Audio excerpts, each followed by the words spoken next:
अस्सलाम वालेकुम दोस्तों, वेलकम करता हूं मैं आपका अपनी आज की इस वीडियो में। दोस्तों आज की इस वीडियो में हम बात करने वाले हैं सुजुकी मेरान 2007 मॉडल के बारे में। दोस्तों गाड़ी के हवाले से मैं आपको सारी डिटेल्स प्रोवाइड करूंगा कि गाड़ी की प्राइस क्या है, इसकी कंडीशन क्या है, ऑल इन्फॉर्मेशन आपके साथ डिस्कस की जाएंगी। उससे पहले अगर आपने हमारे चैनल को सब्सक्राइब नहीं किया तो चैनल को ज़रूर सब्सक्राइब कर दें ताकि हमारी हर आने वाली वीडियो आप तक पहुँचती रहे।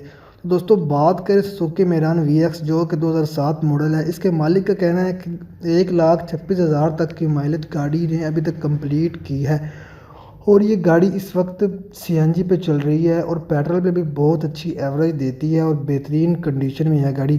और इसके अलावा जितनी भी इसकी ओरिजिनल डॉक्यूमेंट्स हैं दोस्तों वो सारे के सारे ओनर के पास मौजूद हैं और कंपनी फिटेड CNG है और ओनर का कहना है कि गाड़ी ज़्यादातर पेट्रोल पे चली है।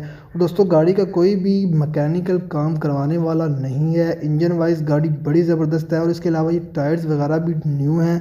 इसमें दोस्तों जेन्युइन कलर है इसका। और इसकी डिमांड के हवाले से अगर बात की जाए तो मालिक की तरफ से 4,70,000 रुपये इसकी डिमांड की गई है। दोस्तों अगर आप गाड़ी में इंटरेस्टेड हैं, गाड़ी को ख़रीदना चाहते हैं तो मैं आपको बता देता हूं कि आप मालिक से कैसे रब्ता कर सकते हैं। दोस्तों इसी वीडियो के डिस्क्रिप्शन में आपको लिंक मिल जाएगा, लिंक पे क्लिक करके आप गाड़ी के मालिक से रब्ता करके मज़ीद इन्फॉर्मेशन ले सकते हैं। दोस्तों अगर वीडियो पसंद है तो लाइक कर दें, शेयर कर दें। दोस्तों मिलते हैं नेक्स्ट वीडियो में, तब तक के लिए अल्लाह हाफिज़।